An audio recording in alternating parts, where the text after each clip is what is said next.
আজকের যেখানে আলোচ্য বিষয়টা ছিল বৃন্দাবনের যে করুণ দুর্দশা ছিল,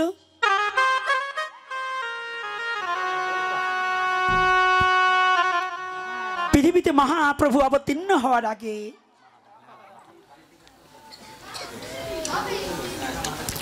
পৃথিবীতে মহাপ্রভু আসার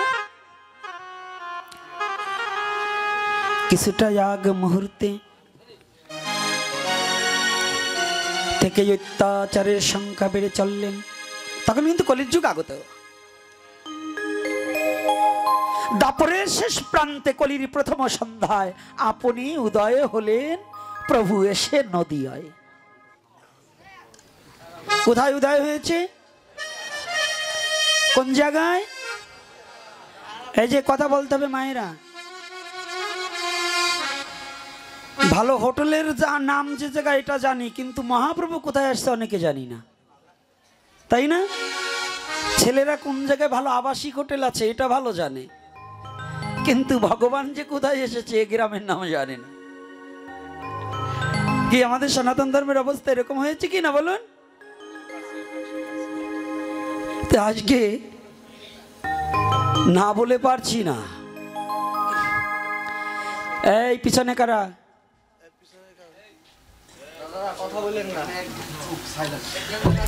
আমার কান কিন্তু একটু হরিণের চেয়ে বেশি খাড়া, আর চোখ দুটো শকুনের মতো, চেহারাটা গদ্দপের মতো আমার, আপনাদের বলছি না আমার। এজন্য কানটা হরিণের মতো, তো আপনারা পিছনে কথা বললে আমার কানে শুনি, ওখান থেকে সরে যান।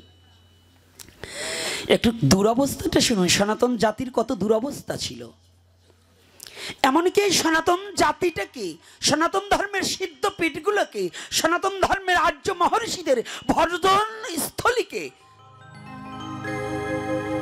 একবারে নিঃস্ব করার জন্য এক রাক্ষসের দলে গ্রাস করে নেওয়ার জন্য এমনকি বৃন্দাবনের গোবিন্দ মন্দিরটাকেও ছেড়ে দেয়নি।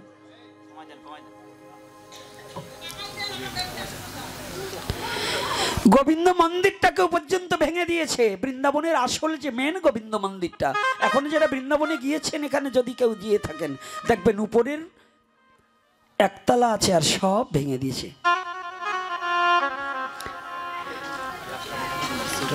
অরঙ্গজেব ভেঙে দিয়েছিলেন। দিল্লিতে বসে উনি যখন ওনার রাজমহলে উঠেছিলেন, দেখা যায় না, আমি সামনে কিচ্ছু আমি দেখতে পাই না, লাইটটাকে বন্ধ করে দিতে হবে। কষ্ট থাকুক যদি একটুই হয় বাবা, আমি কিচ্ছু দেখতে পাই না, লাইটটা খুলে ফেলা হোক, খুলেই ফেলা হোক। পিছনের তো ওই মায়েরা দেখতে পারে না, ওরা ঝগড়া বাঁধাই দেবে, তাই না মা? আমি আমার মায়েদের মনের কথা বুঝি তো, আপন ছেলে না আমি।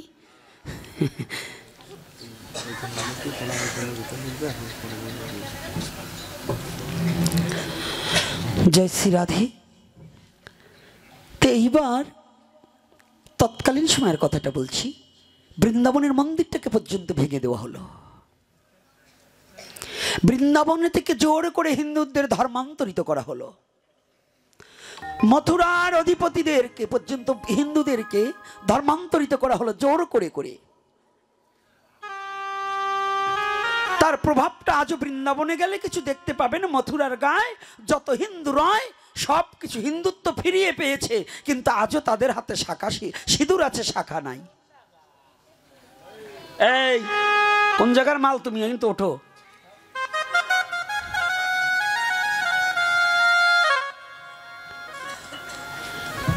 আজও উত্তর ভারতে ঢুকলে পরে ওই অঞ্চলের নারীদের হাতে শাখা নেই, তারা ডান হাত বা হাত এক করে খায়। এর কারণ কি? এর মূলত কারণ হচ্ছে তাদেরকে জোর করে ধর্মান্তরিত করার পরে তারা অহিন্দু ধর্ম গ্রহণ করে, অহিন্দুর ধর্মটা গ্রহণ করে, তাই তাদের হিন্দুত্ব আচরণটা বিলুপ্ত হয়ে যায়। এই যুবক ছেলেরা ভালো করে বুঝবে, সঙ্গদোষে কি হয়। হ্যাঁ, সঙ্গদোষে যেই সঙ্গ লয় জীব সেই সঙ্গ পায়, সঙ্গ গুণে ভালো মন্দ জানিবে নিশ্চয়। কি সঙ্গের দোষ আছে কি না? আছে তো? যদি বলেন যে কেউ নাই সঙ্গের দোষ, আজকে আমি দেখিয়ে দেব। একটা আম যখন পচা লাগে না, ওই পচা আমটা যদি ভালো আমের কাছে রাখেন না, ওই পচা আমের সঙ্গে পড়ে ভালোটাও পচে যাবে গো। এই জন্য আমাদের শাস্ত্রকার, সনাতন ধর্মের শাস্ত্রকার অতীব নিখুঁতভাবে বিবেচনা করে বললেন, যেই সঙ্গ লয় জীব সেই সঙ্গ পায়, সঙ্গ গুণে ভালো মন্দ জানিবে নিশ্চয়। এহেন কথা বুঝিতে হইবে, জানিতে হইবে, শিখিতে হইবে, দেখিতে হইবে।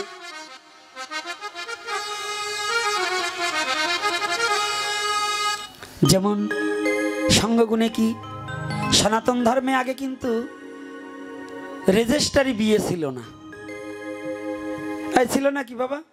আপনাদের আমলে রেজিস্ট্রারি ছিল নাকি? আগে রেজিস্ট্রারি হইতো গাড়ি বাড়ি আর হইতো ঘোড়া।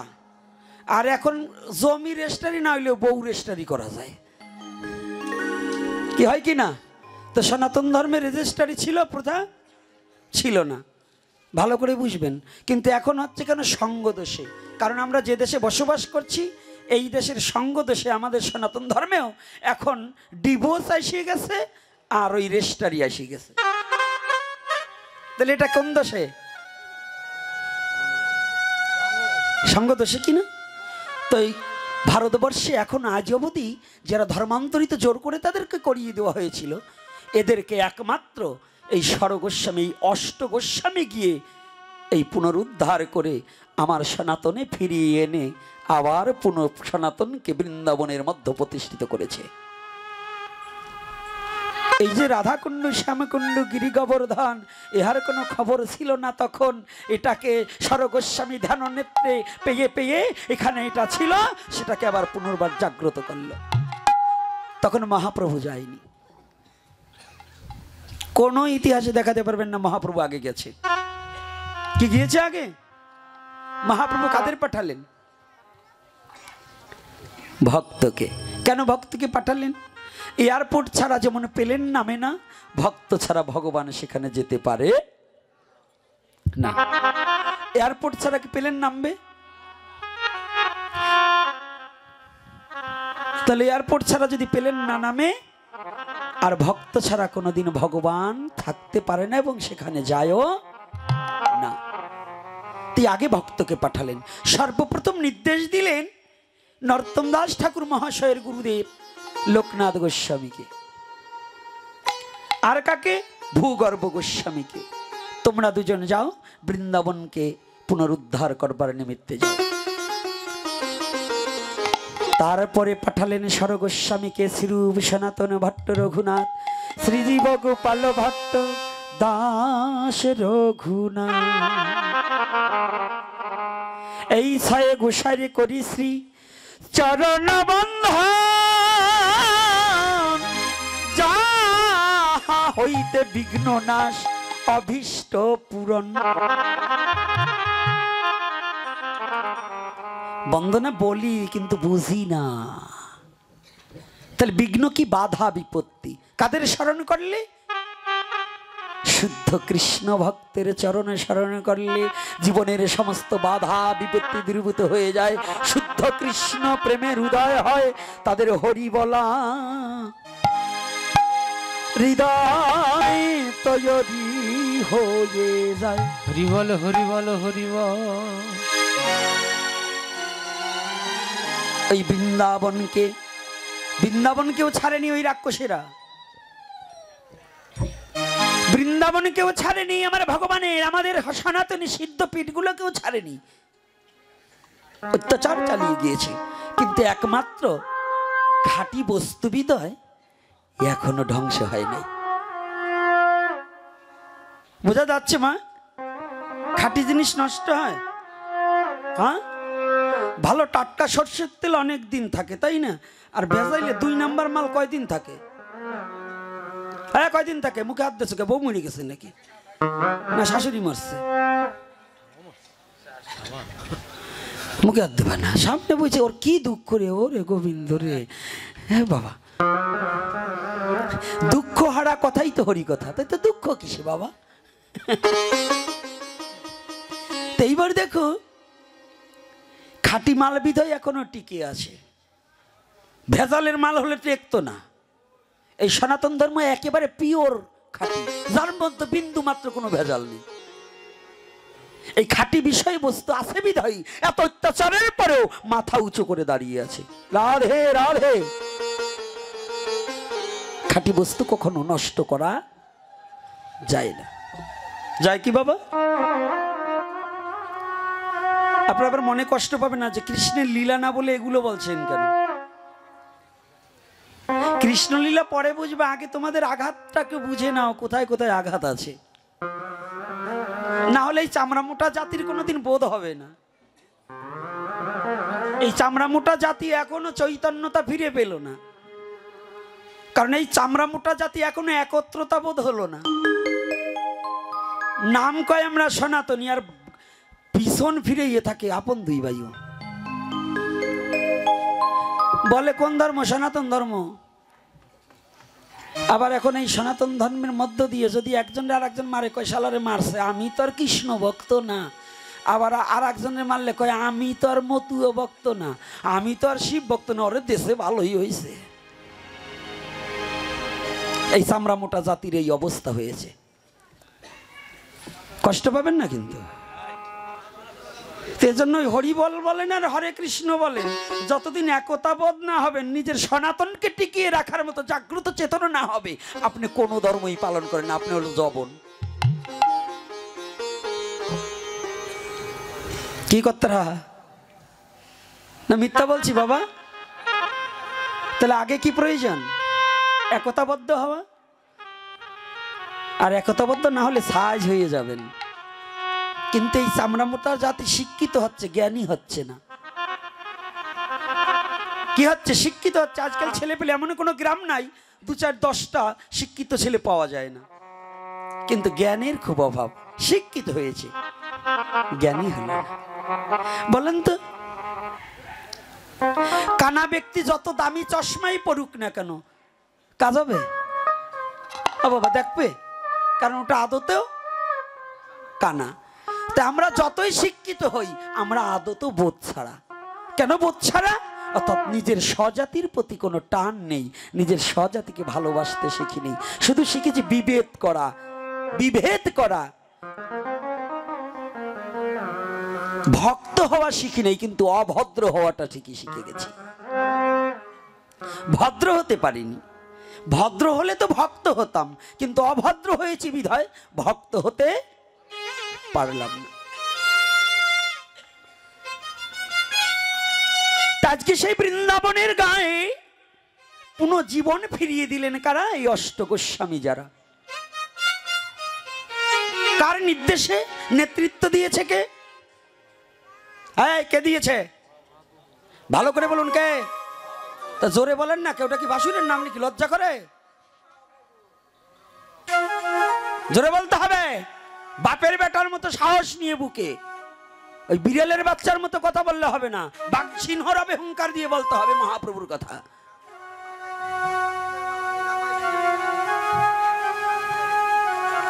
কেন? কার নির্দেশে? এই বাংলাদেশ যখন পাকিস্তানি হানাদাররা যখন হানা দিয়েছিল, সেদিন কার নেতৃত্বে যুদ্ধ করেছিল? বঙ্গবন্ধু শেখ মুজিবুর রহমান, তাই না? তাই ওনাকে বঙ্গবন্ধু বলা হয়েছে। বঙ্গের জন্য, এই পূর্ববঙ্গের জন্য উনি নেতৃত্ব দিয়েছিলেন। উনি কি একটা বন্দুক ধরেছিলেন? হ্যাঁ, তাহলে উনি জাতির পিতা হলো কি করে? যে নির্দেশ দিয়েছে। যুদ্ধ তুমি যতই করো, নেতৃত্ব দেওয়া সবার পক্ষে সম্ভব না। এই সনাতন জাতিকে সেদিন পুনঃজীবন দান করার জন্য নেতৃত্ব দিয়েছিল আমার মহাপ্রভু। কে দিয়েছিল? সেদিন কোনো বান্ধব ছিল না এই সনাতন জাতিকে বুকে টেনে ধরার জন্য। সনাতন ধর্মের এই মহাপ্রভুর কাছে কোনো জাতিভেদ ছিল না, মহাপ্রভুর কাছে কোনো বর্ণভেদ ছিল না, মহাপ্রভুর কাছে কোনো ঋষিমুচি কামার কুমার ছিল না। মহাপ্রভু বলেছিল, যে জনে কৃষ্ণ বলবে সেই তো আমার হবে।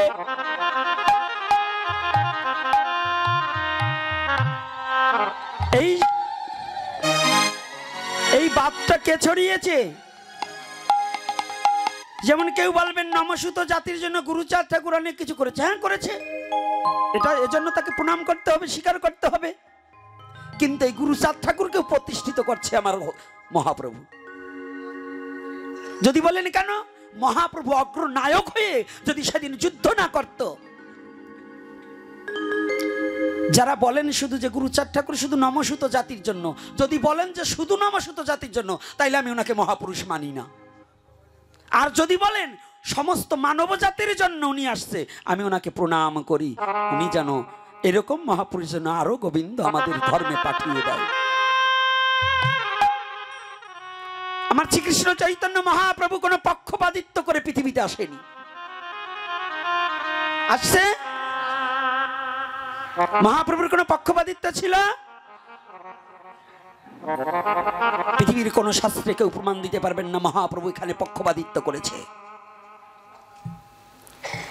নিরপেক্ষভাবে বিচার করবার নিমিত্তে একমাত্র এই সনাতনী জাতিকে অনুপ্রেরণা যোগাতে মহাপ্রভু সাক্ষাৎ ভগবান হয়েও দিন ভিখারির বেশে বিশ্ব জগতে এসে প্রকাশ হয়েছে। কোথায় পাবে গো তুমি এমন দয়ার ঠাকুর, এমন প্রেমের ঠাকুর, এমন প্রেমের অবতার আর কোথায় পাবে গো? যে অনন্ত কোটি ব্রহ্মাণ্ডের শশাগর পৃথিবীর মহামণ্ডলেশ্বরের মালিক হয়েও যিনি দিনই ভিখারি হয়ে প্রতিটা জীবের কাছে গিয়ে হরিনাম পৌঁছিয়ে দেওয়ার জন্য ঝুঁকে পড়লেন।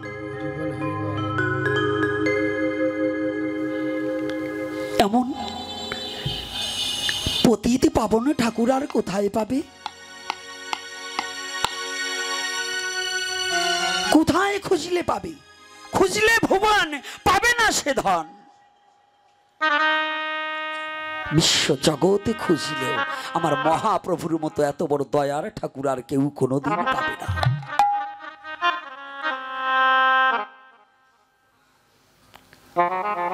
আজকে এই নিচ জাতির জন্য এই যে ব্যবস্থাটা, এটা কে করেছে?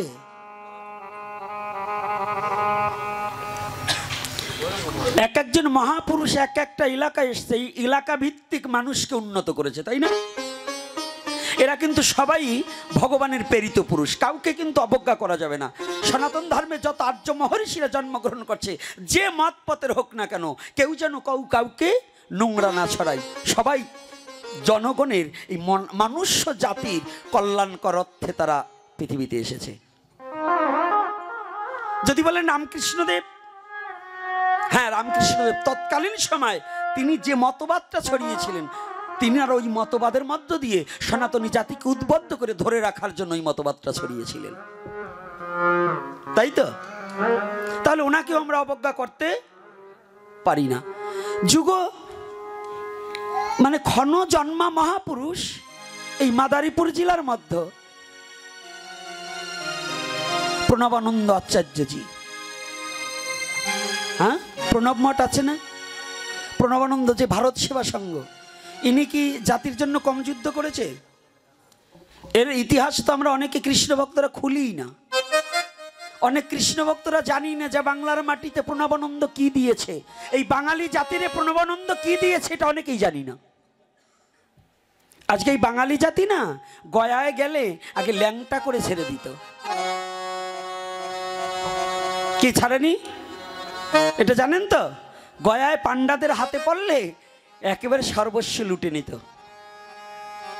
এখন কমে গেছে, এখন নেয় না। এখন যদি আমার মতো গাদা পায় তাইলে নেয়, আর একটু চালাক তার আর ধরতে পারে না।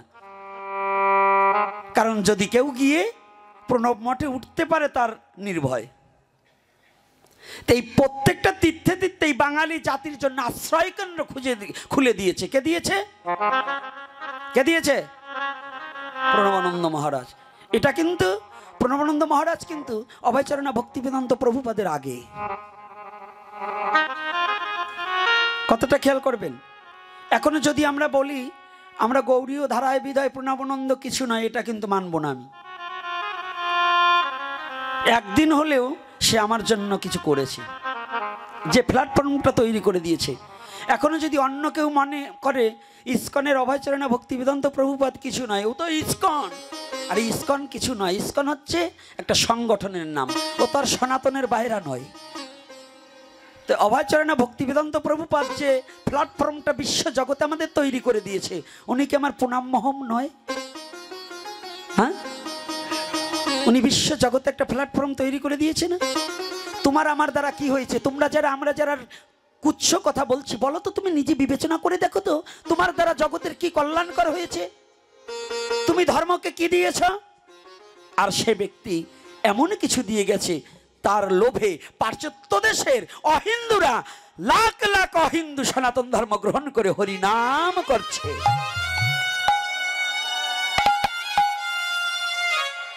পারলে একটু দেখা,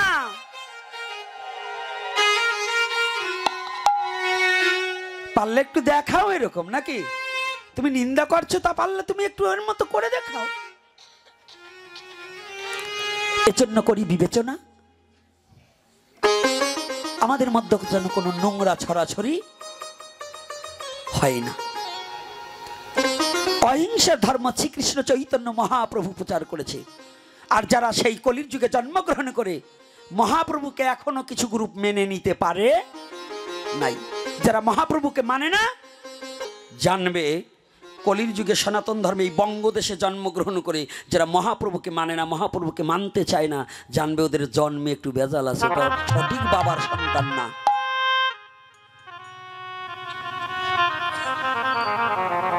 কষ্ট পাচ্ছেন? একটু কষ্ট কষ্ট লাগে নাকি? না মিথ্যা বলছি গো? আপনি হাজার দেবতার পূজা করেন, আমার কিচ্ছু আসে যায় না, কিন্তু মহাপ্রভুকে স্বীকার করতে, জগতের পিতা কৃষ্ণ তাহে জেনা ভজে বাপ, পিতৃদহী পাতকীর হয় জন্মে জন্মে তাপ। আচ্ছা, যদি আপনি আপনার ঠাকুর দাদাকে না মানেন, তাহলে আপনার বাবা কি হয়? আপনার বাবা যদি আপনার ঠাকুর দাদাকে না মানে, তাহলে আপনার বাবা কি? বাবার পরিচয়বিহীন সন্তান। তো সেটারে বাংলায় কি কয়? কি কয় বাবা? এই বলা যায় নাকি? দেখো কি বলে নোংরা কথা। ও তাহলে ওই বলে, হ্যাঁ, তো বুঝবেন কিন্তু কায়দা আছে, এই কথার মধ্যে একটু রস আছে গো। তাহলে যদি বাবা আমার ঠাকুর দাদাকে না মানে, তাহলে আমার বাবা হচ্ছে কি? জারস। তো এইবার যদি আমি আমার বাবাকে না মানি, আমি কি?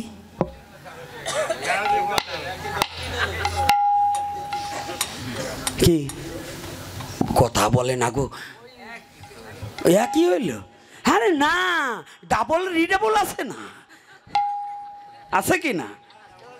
তো যারা যে গ্রুপেই ভগবানকে মহাপ্রভুকে মানে না, অন্য মত পথ প্রচার করার চেষ্টা করে, হাজার পথ চেষ্টা করো, মহাপ্রভুকে মানতে হবে, মহাপ্রভুর সিদ্ধান্তবাদকে হৃদয়ে ধারণ করে নিতে হবে। আর যারা হাজার মহাপ্রভুকে মানে না, জানতে হবে তারা ওইয়ের ঘরের ওইয়া। আমি আর বলবো না, আমার লজ্জা করে। এত বকাবকি দেওয়া যায় নাকি? সুযোগ পাইলে ছাড়বো না। তো এইবার বুঝেন, তো এইবার অরঙ্গজেব যখন ভেঙে দিয়েছিল, এই গুপ্ত তীর্থকে পুনরুদ্ধার করেছিল কারা? অষ্টগোস্বামী যারা নেতৃত্ব দিয়েছিল কে? তাহলে এই যুগের মহানায়ককে, এই যুগের মহানায়ককে? আমাদের অবতার অনেক আছে, তার মধ্যে শ্রেষ্ঠ 4 জন। কতজন? ভালো করে, যুগ অবতার কয়জন? হ্যাঁ, যুগ অবতার কয়জন? 4 জন। আর আমাদের শাস্ত্রে বলেছে 24 অবতারের কথা, কিন্তু তার মধ্যে 20 অবতার ক্ষণ। কি? একটা যুগ অবতার আর একটা ক্ষণ অবতার। তো ভগবান বহুবার পৃথিবীতে আসতে পারে, হাজার হাজার বার তার প্রয়োজনে আসতে পারে, এটাকেও অস্বীকার করা যাবে। কিন্তু যুগ অবতার হিসাবে আমার শ্রীকৃষ্ণ চৈতন্য মহাপ্রভু কলির যুগ অবতার। কে অবতার? শ্রীকৃষ্ণ চৈতন্য মহাপ্রভু। আর সেই শ্রীকৃষ্ণ চৈতন্য মহাপ্রভুর নেতৃত্বে সনাতন ধর্ম স্বাধীন হয়েছে। বাংলায় যখন এই কলির যুগের মধ্যে যখন সনাতন ধর্ম স্বাধীন হয়েছে কেন? এটা বলছি কেন? স্বাধীনই করেছে এজন্য, যখন যারা রাক্ষসের কবলে পড়ে সনাতন ধর্মকে গ্রাস করতে চেয়েছিল, সেই রাক্ষসকে বধ করে আমার শ্রীকৃষ্ণ চৈতন্য মহাপ্রভু পুনর্জীবন দান করেছে আমাদেরকে। করেছে কিনা? বাঁচার আলো দেখিয়েছে কে? মহাপ্রভু। কথাটা একটু কি কষ্ট হচ্ছে? এ কথা বলছি কেন? এই যুব সমাজ আজকাল জানে না, বুঝে না, যুব সমাজ চিনতে চায় না, বুঝতে চাই না। যদি এরা বুঝত, যদি একটু হৃদয় দিয়ে অনুভূতি জগতে থাকতো, এরা আজ চোখের জল মুছতে পারত না। মহাপ্রভুর যন্ত্রণাটা যদি একটু বুঝতো, মহাপ্রভু কত কেঁদেছে আর মহাপ্রভু কত জীবের জন্য কত কিছু দিয়েছে। আমার মহাপ্রভুকে চিনতে চাই না, বুঝতে চাই না, এটাই আমার দুঃখ। মহাপ্রভুর আদর্শটাকে মেনে নিতে পারছি না।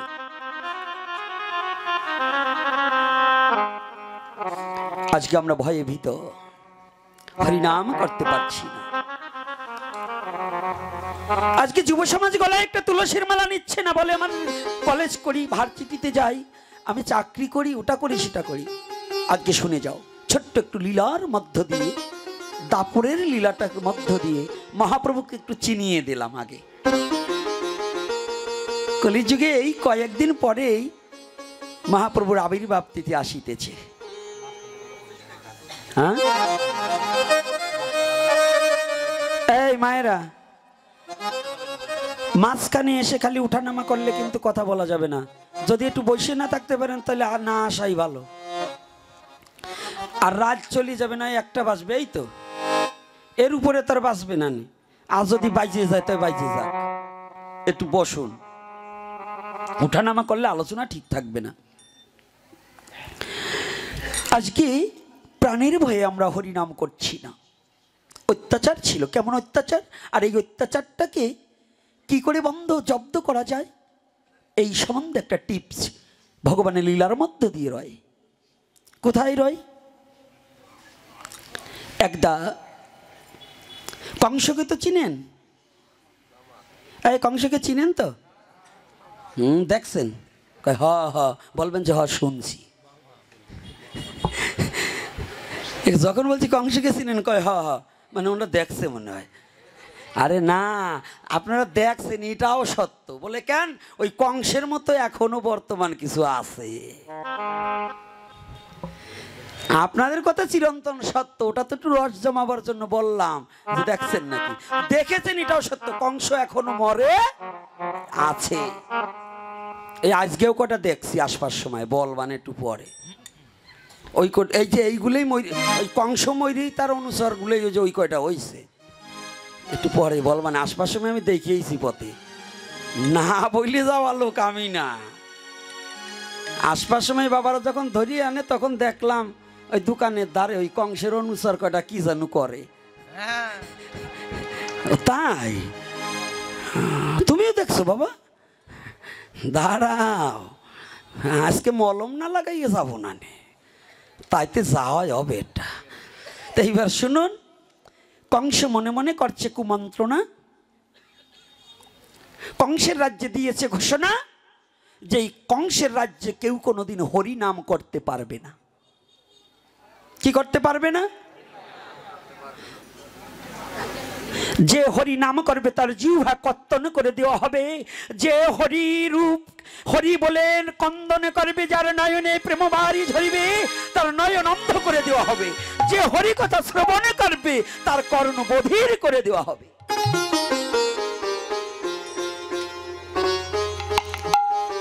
কংস এদিকে মহামুনি নারদ মনে মনে চিন্তা করলেন, কংস কৃষ্ণকে করবে তুমি ধ্বংস, আর একটা কৃষ্ণ ভক্তকেও ধ্বংস করার যোগ্যতা তোমার নাই। তবে শোনো কংস, তুমি যে অত্যাচার করছো সৃষ্টি, তোমার প্রতি পড়ছে আমার দৃষ্টি, তোমার সাথে তাড়াতাড়ি ধ্বংস হয় এই ব্যবস্থাই করব। আজকে তে জেনে যান, শুদ্ধ কৃষ্ণ ভক্তকে কেউ কোনোদিন বিনাশ করতে পারে না। পৃথিবীর এমন কোনো অপশক্তি নেই শুদ্ধ কৃষ্ণ ভক্তকে কোনোদিন ধ্বংস করতে পেরেছে। সমসাময়িক এই সমসাময়িক সময়ের জন্য একটু যন্ত্রণা লোকে দেখে, কিন্তু শুদ্ধ কৃষ্ণ ভক্ত যারা, তারা যন্ত্রণাটা মনে করে না। সবাই জানে প্রহ্লাদকে তার পিতা অগ্নির মধ্যে ফেলে দিয়েছে, সবাই জানেন না? প্রহ্লাদকে জিজ্ঞাসা করেছে তার বাবা, তোকে যে অগ্নিকুণ্ডের মধ্যে ফেলে দিলাম, বল তুই কি কষ্ট পাসনি? প্রহ্লাদ বললেন, বাবা, যে দেহখানা হরির চরণে অর্পণ করে দেওয়া হয়, ওই অগ্নির মাঝে রক্ষা করে আমার হরিদয়াময়। হরিবল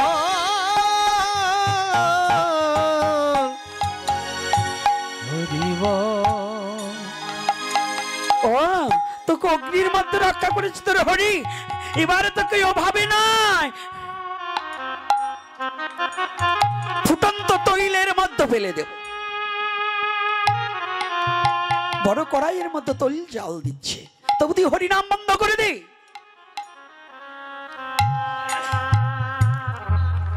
বাবা, তুমি আমাকে হরিনাম বন্ধ করতে বলছো বাবা? আমি যে এ জীবনে কোনোদিন হরিনাম ছাড়তে পারবো না। তুমি যদি হরিনাম না ছাড়ো, তাহলে ওই যে তপ্ত তৈল দেখেছো ওটার মধ্যে, হ্যাঁ বাবা তুমি আমাকে ফেলে দাও, আমার কোনো দুঃখ নেই, তথাপি আমি হরিনামকে ছাড়তে পারবো না।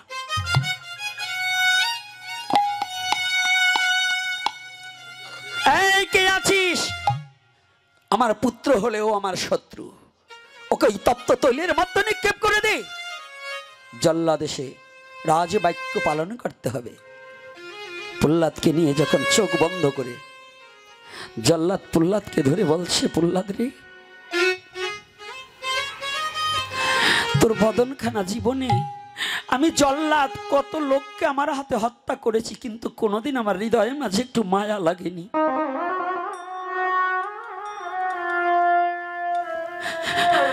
কিন্তু তোকে ধরার সাথে সাথে আজ আমার হৃদয়খানা চূর্ণ বিচন্ন হয়ে যাচ্ছে, আমার যে বড় মায়া হচ্ছে, তোকে দেখা মাত্র যে আমার বড়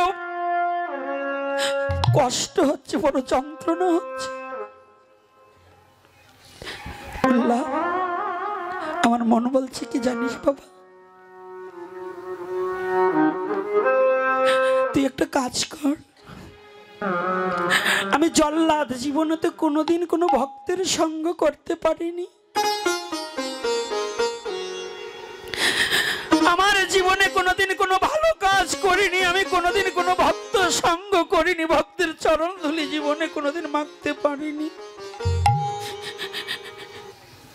আমি তোর পিতার নির্দেশে তোর মতো ভক্তকে আজ আমি তপ্ত তৈলের মধ্য দিতে চলছি। বাবা, তুই আমার একটা কথা নিবি? আমি তো যখন উঁচু করবো তোর ওই চরণ দুখানা আমার মস্তকে একটু দিবি। হরিবল।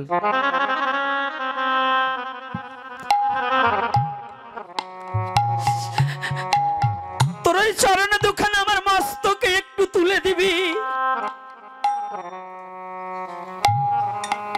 আমি জানি তুই কোনো দোষ করিসনি, কিন্তু আমার ইচ্ছায় নয়, আমি তোর পিতার ইচ্ছায় তোকে তপ্ত তৈলের মধ্যে দিতে চলছি। আমি জানি তুই যে বড় পরম ভক্ত,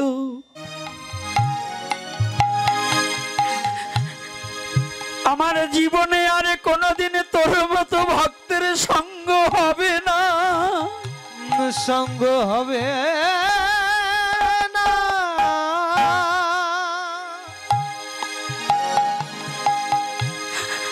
আমার জীবনে আর কোনোদিন তোর মতো বৈষ্ণবের চরণ ধুলি পাবো না, পাবো না। প্রহ্লাদ রে, শেষের নিবেদনটা কি, আমি জানি তোকে এই তপ্ত তুলেও মারতে পারবি না, তবে একটা কথা কি জানিস বাবা,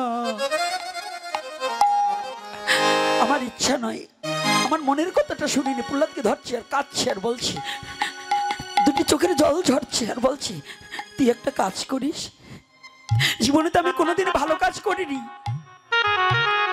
তোর পিতার নির্দেশে শুধু হত্যার যজ্ঞ করে গিয়েছি। আমি কত হত্যা করেছি, কিন্তু আজ আমি শুনেছি যদি কোনো বৈষ্ণবের চরণ ধুলি শিরে পড়ে কোটি জন্মের পাপ মুক্ত হয়ে ভগবত প্রাপ্তি হওয়া যায়।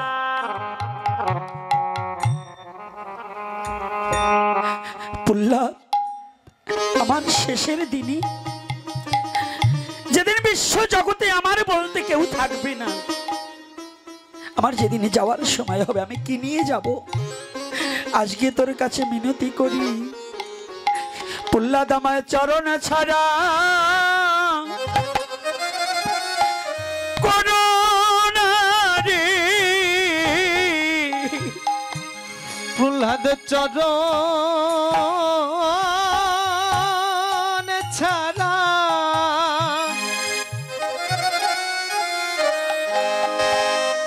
আমায় করোনা রে। একবার ওই চরণে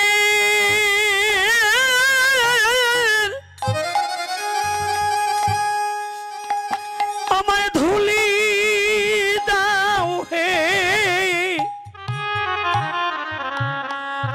আমায় চরণ ছাড়া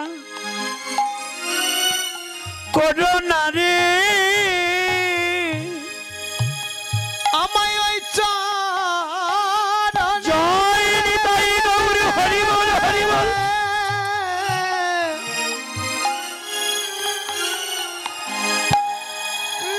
ধুলি দাও হে। আমার চরণ ছাড়া, আমায় চরণ ছাড়া তুমি করোনা রে। আমাকে একবার তোমার চরণে আশ্রয় দাও। ও প্রহ্লাদ,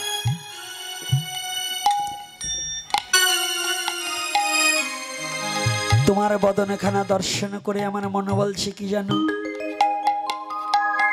তোমার বদনের মধ্যে আমার শ্রীহরি এমন কিছু দিয়েছে, তোমার বদনখানা দেখা মাত্র যেন কামিনীর কাম ভুলে যায়, যেন পাষাণের হৃদয়ে গলে যায়।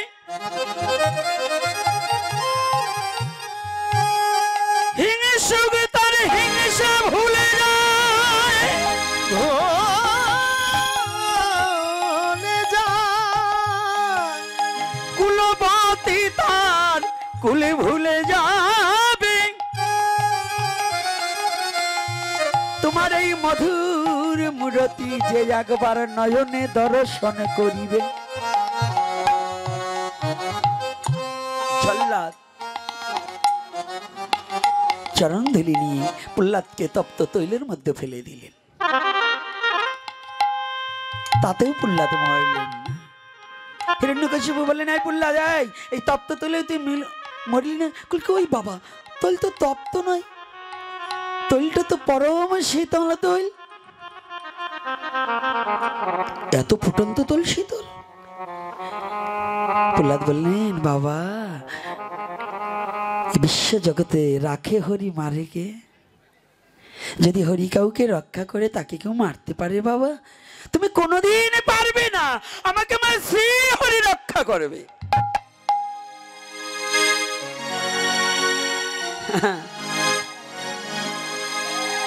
তাহলে ভগবান যাকে রক্ষা করে তাকে কেউ মারতে পারে?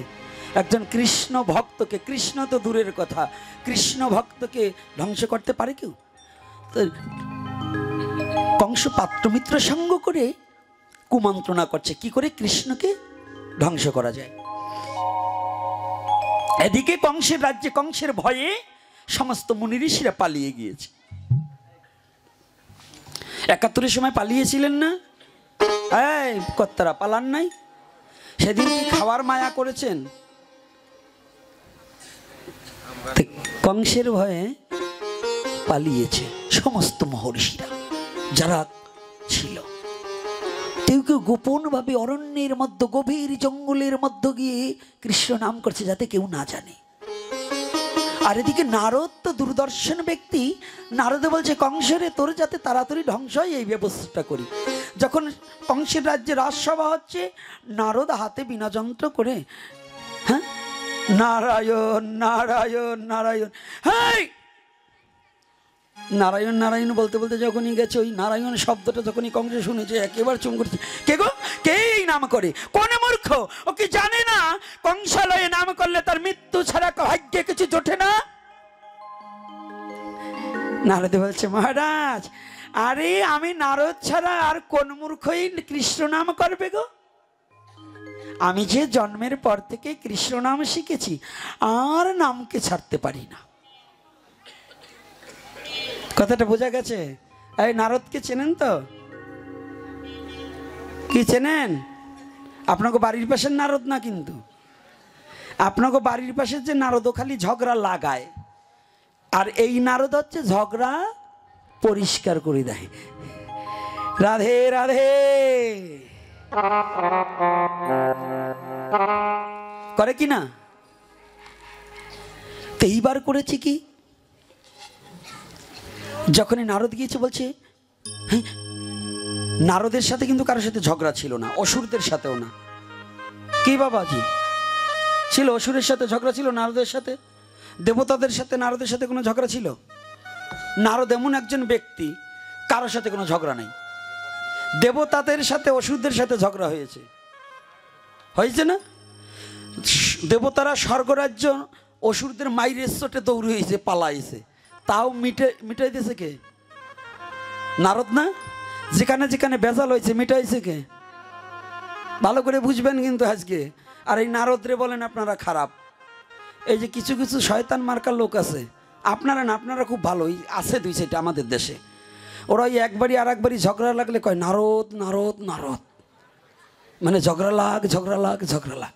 ওরা মনে করে নারদ বললেই বুঝি ঝগড়া লাগে, কিন্তু আদতেও তা নয়। না, যেখানে ঝগড়া হবে সেখানে নারদ নারদ বলে চিৎকার করবেন, তাড়াতাড়ি ঝগড়া মীমাংসা হয়ে যাবে।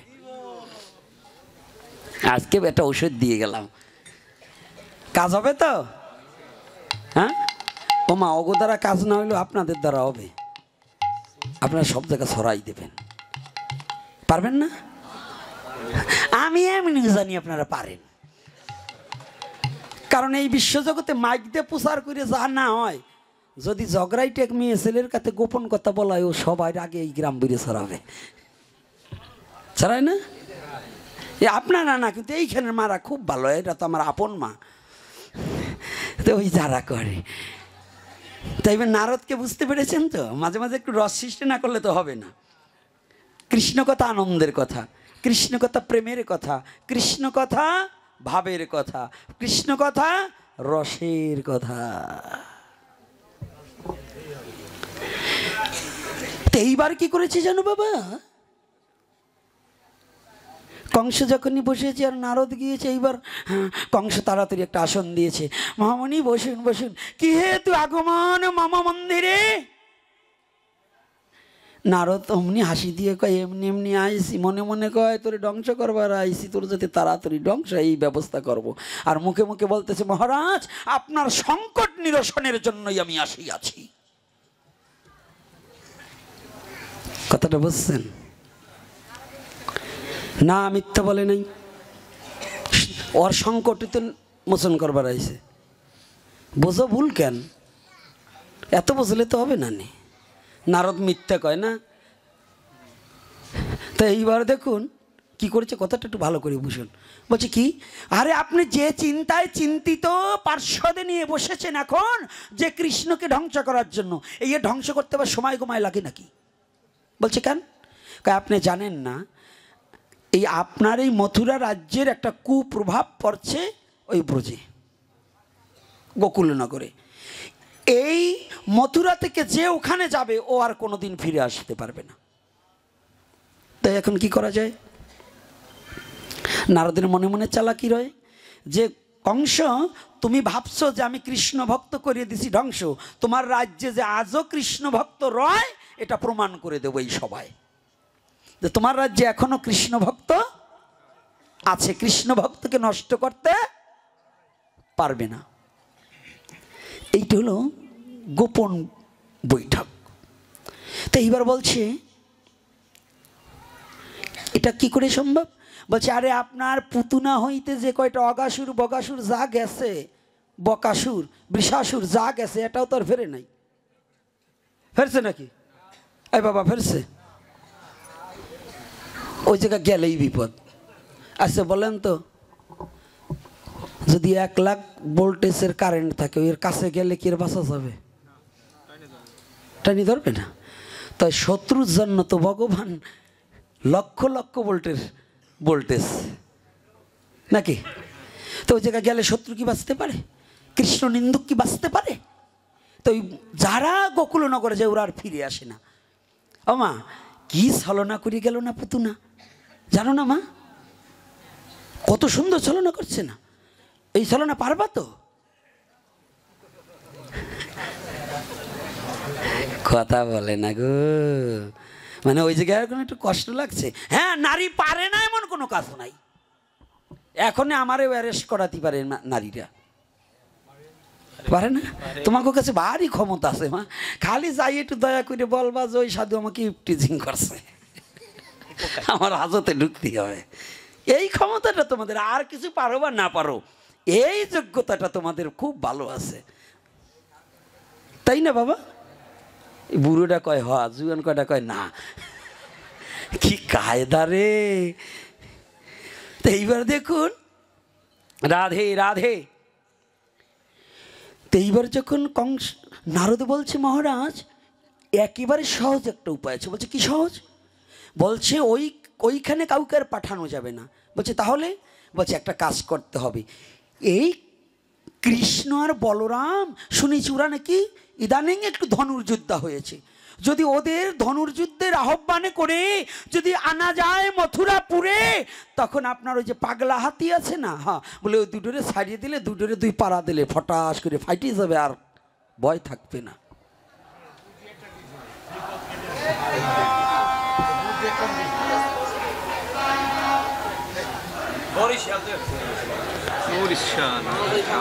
কথাটা বুঝতে পেরেছেন?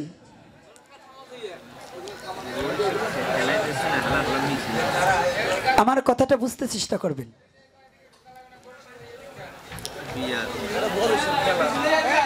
আস্তে আস্তে, এত লোক যাওয়া লাগবে না, 2 জন যেয়ে বলে যে বাবা ওই ফিলে যা, এখানে বরিশাল না, কয় সাল যায় 5-এর ভিতরে তা বুঝবি নি পরে। তা আগে শাল ফিরে তারপরে শাল বলিস। এই ভাই জুত পাইছে, তোমরা কনে যাও, মানে বসো। এইবার ভালো করে শোনো একটু, কথাটা কি, এই কথার মধ্যে ভালো গোপন রস আছে। এইবার বলছে, যখনই বলছে দুটোরে ফাটাই ফেলা যাবে, যারা শয়তান মানুষ ওর দলের কথা বলে একটু খুশি চায় না? এটা লাগে কি না? শয়তানের দলে যদি আর একজনের পায় একটু পিনিক দেওয়ার, কয় পাইছি কায়দা মতো, তুই আমার ধর্মের ভাই। যেমন গাঁজাখোর জামাইরেও ভাই কয়, কারণ নেশায় যদি চাপ মারে জামাই নে ভাই, এইটা কি দিশে থাকে? ওটা জামাইরেও কয় তুই আমার ধর্মের ভাই, আর একটান দিয়ে যা। এই যেগুলো গাঁজাখোর, কি সাধু বাবারা এরকম করে কি না? সাধুরে কথা কবে না, জানে যে আমরা আজকে হ বললে পরে কালকে কেন গাঁজাখোর আমাকে কিলে, এই জন্য সাধুরে বলবে না। আপনারা একটু বললেন এরকম হয় কি না? একটু একটু করে দিয়ে যাব। ও অগতলে লোক বেশি। শোনেন, স্বর্ণকারের ঠাকুর ঠুকুর কামারের এক গাই, ও দলে বেশি থাকলে এমন এক কিল দেবেন, দম বন্ধ করে সারিয়ে দেবেন ছাতা। তাহলে কি হয়েছে? ওগো দল বড়, যাক যাক। আর তাই বলে মারামারি বাধাইয়ের না, ভয় নাই। আবার কোনটা তুই কোনটা কই, এ বাবা সাবধান থাকো। তো এইবার করেছে কি জানেন? এইবার বলছে তাহলে এই কে আছিস, এখনই চলে যা গোকুলনগরে গিয়ে নিমন্ত্রণ দিয়ে। দেরি করা যায়? যত তাড়াতাড়ি কৃষ্ণরে মারতে পারবো ততই তাড়াতাড়ি ভালো, আমি বাঁচিয়ে যাব। হঠাৎ করে ডাক দিয়ে নারদ তখন কয়, মহারাজ এদিকে আসেন। আরে বলছি বলে লাভ দিয়েন না, অত লাফালি বাঁচবেন না নে। বলছে কেন? আবার কি বলছে? বলছে আপনার এই অনুচর গেলে কৃষ্ণ আসবে না। বলছে কি? বলছে ওই কৃষ্ণ বড় অভিমানী, ওই কৃষ্ণ বড় অহংকারী, যদি ওকে আনতে হয় অসুর গেলে কোনোদিন ফিরে আসবে না এই ধরায়। যদি কৃষ্ণকে আনতে হয় শুদ্ধ কৃষ্ণ ভক্ত ছাড়া কৃষ্ণ কোনোদিন আসবে না এই মথুরায়।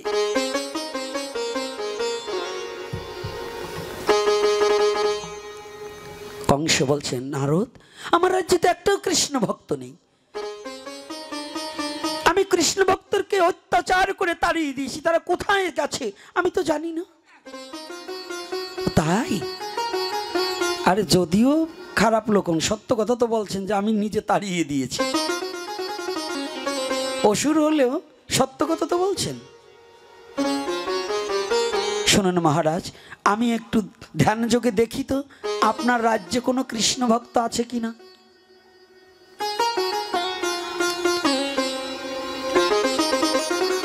মহারাজ সাবধান, ভয় নেই।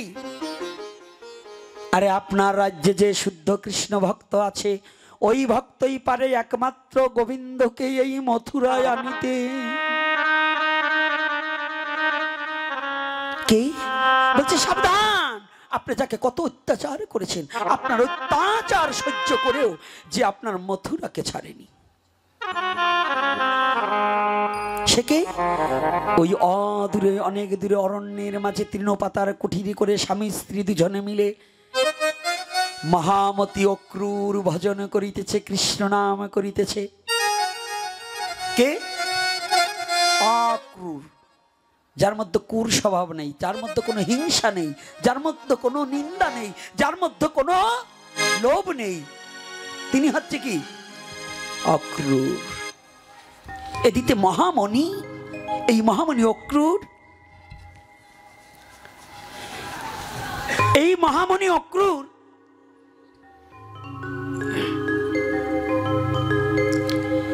এই মহামণি অক্রূর কি করেছে জানুন?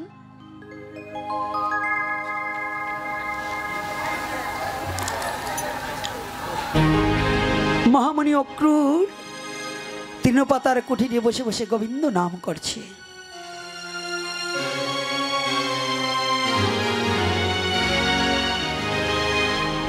তৃণপাতার কুঠিরে বসে বসে হরিনাম করছে আর কেঁদে কেঁদে বলছে, গোবিন্দ আমি জানি তুমি এসেছো, গোকুল নগরী এসেছো, কিন্তু কতদিনে তুমি মথুরা পুরীতে আসবে, কতদিনে তোমার চরণ দর্শন করব, আর কতদিনে আমার এই পুরা প্রাণে জুড়াবো। ভেবেছিলাম যে তোমার চরণ দর্শন করে তাপিত পরাণ জুড়াইব,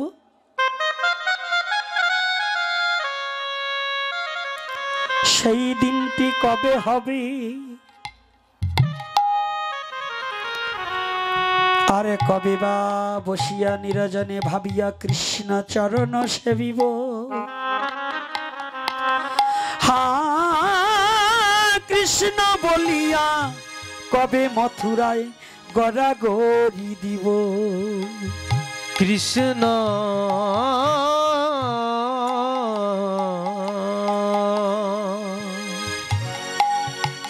আরে বুঝি আমার হবে না। এদিকে কংস মহামতি তার অনুচরদের বলছে, তোমরা চলে যাও, ওই অক্রূরকে ধরে নিয়ে আসো। নারদ বলছে, মহারাজ সাবধান, ওই অক্রূরকে আনতে হলে বড় সম্মানের সহিত আনতে হবে, বড় মর্যাদার সহিত আনতে হবে।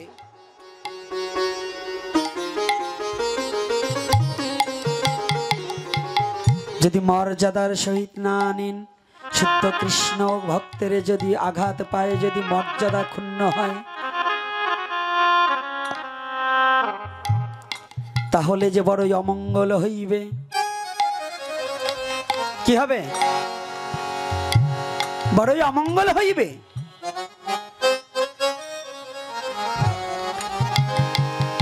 যখনই বলেছে বড় অমঙ্গল হইবে, এদিকে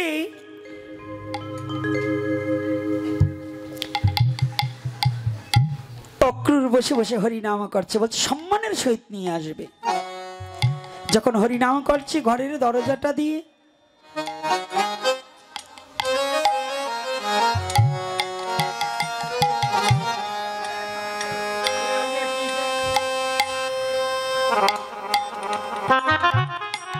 কি বাবা কোনো সমস্যা?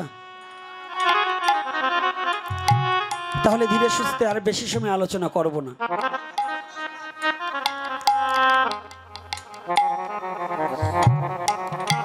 এইবার বলছি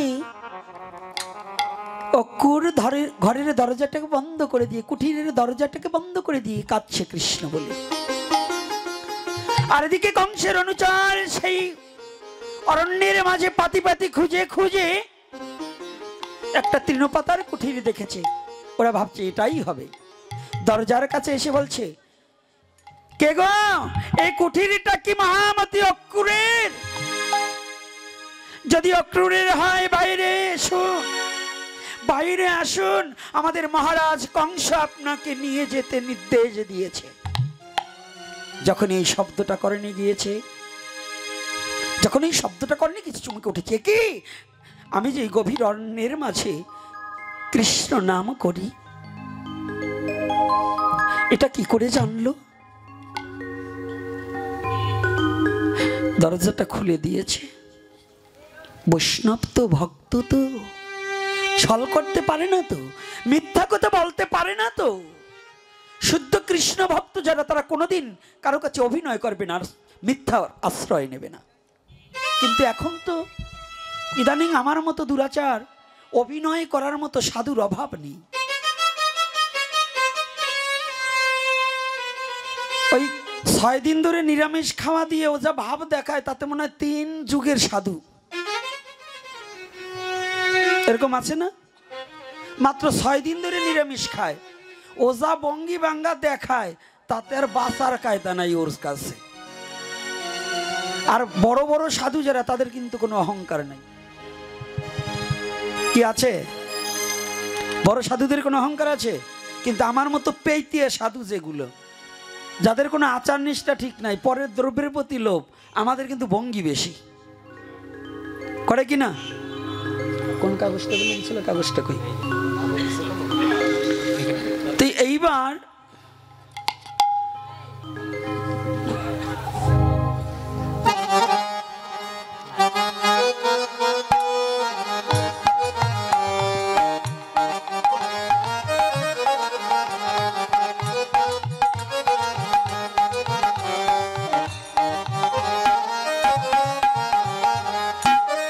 আজকে শুনুন, প্রশ্নের উত্তর দেবো পরে। প্রশ্নগুলো কি করছে তাই শুনুন। সনাতন ধর্মের অবক্ষয়ের কারণ হলো কি কি, এবং সনাতন ধর্মের ভগবানকে, এর উত্তর তো এক প্রকার হয়ে গেছে।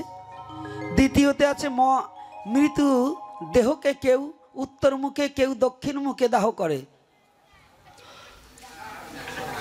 এটার কারণ কি, তাই তো। আর একটা হচ্ছে সনাতনী, যে সনাতনীদের কোন মুখে দাহ করা উচিত, ব্যাখ্যা সহ বুঝিয়ে দিবেন। শ্রাদ্ধ অনুষ্ঠানে আমাদের কি নিরামিষ খাওয়া উচিত, কেন তা বর্ণনা করে বলুন, এবং শ্রাদ্ধের অনুষ্ঠান কতদিনে করা উচিত। জিহাদটা কি, আসলে কেন ছেলেমেয়েরা লাভ জিহাদে শিকার হয়। যদি কোনো শিষ্যর গুরু দেহ রাখে, তবে শিষ্যর করণীয় কি। সনাতন ধর্মের 4ই আশ্রম আছে, কিন্তু তার আশ্রম ব্যবহার বিধি আমরা জানি না, ব্যবহার বিধিগুলো ব্যাখ্যা করুন। কলিযুগের যুগ ধর্ম কি, ভগবান কি কোন যুগে ধর্ম সীমাবদ্ধ। সনাতন ধর্ম একই ঐক্যমতে আসতে হলে আমাদের কি করণীয়। হিন্দু সম্প্রদায় কখনোই জড় জগতে এসে এবং কিভাবে। যখন সমাজে দুর্নীতি বেড়ে যায়, তখন কি ধর্ম আচার ব্যাপকতা বেড়ে যায়। প্রশ্ন করছেন 10টা, তাহলে 10 দিন লাগবে। তবে এক একটা করে উত্তর দেবো, লীলা কথা একটু ওরা আইনেছে, ওদের যখন প্রশ্ন 12টা প্রশ্নের উত্তর তোমার দিতে হবে। আমি তো ওদের অধীন, আমার অধীন নই।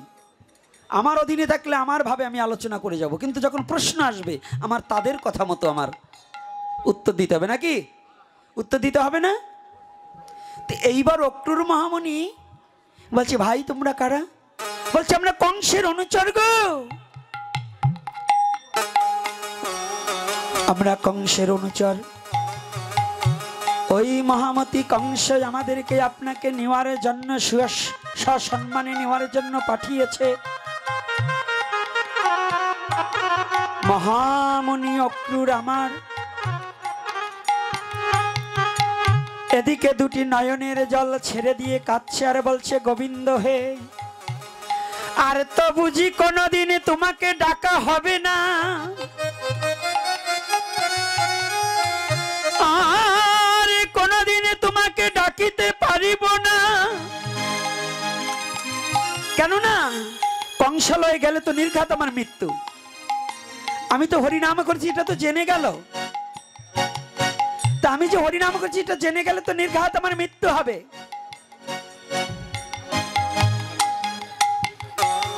যদি আমার মৃত্যু হয় তাও ভালো, তবু আমি ওদের সাথে যাব, দেখি কি। অক্রুর মহামণি বলছে, ভাই জীবনে তো কোনোদিন সাধু সঙ্গ করতে পারলাম না, কংসের ভয়ে অরণ্যের মধ্যে চলে এসেছি, তাই তোমরা একটু বসো, আমি চিরজন্মের মতো একটু গোবিন্দের চরণে দুটো তুলসী দিয়ে আসি।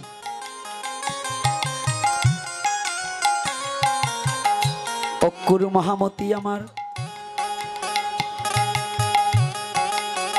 অক্রুর মহামতি আমার দুটি নয়নের জল ছেড়ে দিয়ে ভগবানের অঙ্কিত চিত্রপটের সামনে। হ্যাঁ, আর একটা জিনিস জানতে হবে, কৃষ্ণ যে ওই রকম ছিল এটা কবে দেখেছে? ক্যামেরা ছিল তখন? ছিল? তা কৃষ্ণ ওই রকম মানবেন কেন? সর্বপ্রথম কৃষ্ণের ছবিকে অঙ্কিত করেছে, কোথায় অঙ্কিত করেছে? কে? সর্বপ্রথম ধ্যাননেত্রে কৃষ্ণকে দর্শন করে অক্রুর মহামণি বালুকার মধ্যে অঙ্কিত করেছিল। কার মধ্যে?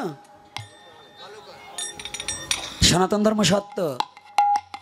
ওই চিত্রপট দেখে দেখে মানুষ যখন বিজ্ঞানে উন্নত হলো, তখন তুলি ধরে ওই ভগবানের রূপ বর্ণনা এবং রূপ মাধুর্য তুলিতে তুলে ধরলো। ধরে না? শ্রুতিধর আছে না? স্মৃতিধর আছে না? স্মৃতি এবং শ্রুতি। স্মৃতি মানে কি? ছেলেটা যদ্রূপ যা দেখেছে তদ্রূপ অঙ্কিত করেছে, এটার নাম স্মৃতি। শ্রুতি মানে যাহা শুনেছে তদ্রূপ বর্ণনা করা। এটা সনাতন ধর্ম, এটা কোনো মিথ্যা ধর্ম নয়। সনাতন ধর্ম যাহা বলে সত্য কথা বলে। সনাতন ধর্ম যে পথে চলে সত্য পথে চলে, এ কথাটা হৃদয়ে ধারণ করতে হবে। গোবিন্দের চিত্রপটের সামনে গিয়ে বলছে, গোবিন্দ হে, আর কোনোদিনই তোমার অক্রুর এসে তোমার কাছে কিছু বলবে না, আর কোনোদিন হরিনামে করিবে না, হরিনাম করিবে না।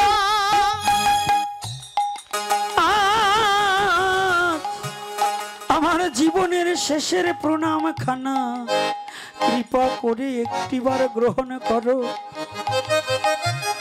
গোবিন্দ হে, প্রণাম করছে আর স্ত্রীকে ডাকছে, প্রিয়ে, আর তো জীবনে কোনোদিন আমি গোবিন্দ সেবা দিতে পারবো না। তুমি আমার একটা কথা নিও, আমার হয়ে প্রতিদিন গোবিন্দের চরণে দুটো তুলসী দিও। আর যদি শোনো কোনদিন মথুরা ভূমিতে আমার গোবিন্দ এসেছে, আমার একটা প্রণাম নিও, আমার এই প্রণাম খানা নিয়ে আমার গোবিন্দের চরণে পৌঁছাইয়া দিও। গোবিন্দ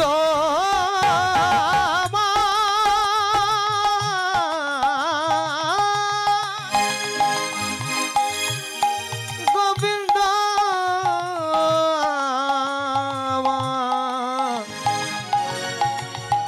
গো অনুচরদের বলছে, ভাই এবার চলো। তাই যাবো যে, আমি তো নাম ছাড়া কিছু জানি না, নাম ছাড়া কিছু বুঝি না। অক্কুর মহামণি নাম করছে, কি করছে? হরে কৃষ্ণ হরে কৃষ্ণ কৃষ্ণ কৃষ্ণ হরে হরে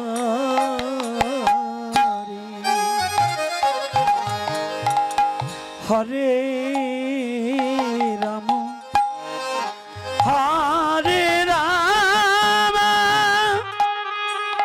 রাম রাম হরে হরে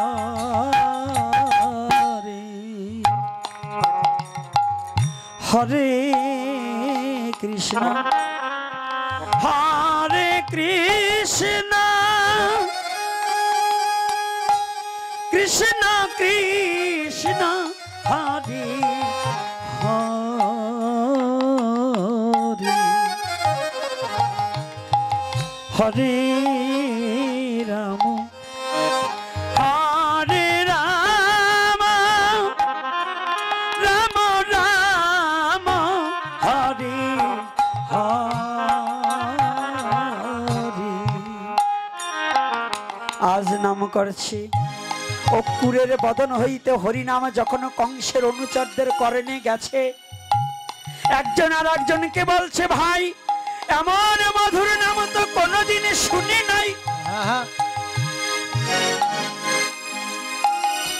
কংসালয়ে বসে কত নর্তকীর নৃত্য দেখেছি, কত বাইজির গান শুনেছি, কিন্তু এমন আনন্দ হয় নাই। আয় ভাই, আমরাও একটু নাম করি, দেখি ওতে কি আছে। হরে কৃষ্ণ কৃষ্ণ কৃষ্ণ হরে হরে হরে রাম রাম রাম হরে হরে হরে কৃষ্ণ হরে রাধে কৃষ্ণ কৃষ্ণ হরে হরে হরে রাম রাম রাম হরে হরে হরে কৃষ্ণ কৃষ্ণ কৃষ্ণ হরে হরে হরে রাম রাম রাম হরে হরে হরে কৃষ্ণ কৃষ্ণ কৃষ্ণ হরে হরে হরে রাম রাম রাম হরে হরে। তাহলে এবার কি করছে? কংসের অনুচরণ নাম করছে, ধীরে ধীরে কংসালয়ের দিকে আগাচ্ছে। আর এদিকে কংসের অন্য অনুচর যারা ছিল তারাও তেরে আসলো। কারা? কংসালয়ে জানে না যে কংসালয়ে কোনো কৃষ্ণ নাম করা যাবে না। যারা লাঠি সোটা নিয়ে তেরে আসছে, সন্মুখে মহামণি অক্কুরকে দর্শন করেছে। বৈষ্ণবের বদন দর্শন করা মাত্র হিংসা ভুলে গেল, তারাও বদনে হরি নাম করিতে লাগিল। হ্যাঁ, হরে কৃষ্ণ কৃষ্ণ কৃষ্ণ হরে হরে হরে রাম রাম রাম হরে হরে হরে কৃষ্ণ কৃষ্ণ কৃষ্ণ হরে হরে হরে রাম রাম রাম হরে হরে। এইবারে যখন কংসালয়ে গেল, চতুর্দিকে কৃষ্ণ নাম, কংস উপরে ছিল। কংস দৌড়ে নিচে এলো, এই করা বন্ধ করো, বন্ধ করো। তোমরা কি জানো না কৃষ্ণ নাম করা নিষেধ? এখন দেখতে পাই কাদের নিষেধ করবে। গত কালো যারা কংসের ছিল, আজকে তারাও হরি নাম করলো। রাধে রাধে, হরি বল হরি বল। কংসের যারা আপন ছিল তারা হরি নাম করছে। কংসের মুখে কৃষ্ণ নাম। আজকে তালে তালে কংসের অনুচরদের সাথে সবাই যখন নাম করছে, কংস মনের অজান্তেও কারণ না ডাকলে তো ভগবান আসে না। আসে? ভগবানকে কি করতে হয়? ডাকতে হয় না? না ডাকলে ভগবান আসবে গো? এইবার কংস ভুলে ভুলে, ইচ্ছা না, হরে কৃষ্ণ কৃষ্ণ কৃষ্ণ হরে হরে, হরে রাম রাম রাম হরে হরে। হরে কৃষ্ণ কৃষ্ণ কৃষ্ণ হরে হরে, হরে রাম রাম রাম হরে হরে। হরে কৃষ্ণ কৃষ্ণ কৃষ্ণ হরে হরে, হরে রাম রাম রাম হরে হরে। হরে কৃষ্ণ কৃষ্ণ কৃষ্ণ হরে হরে,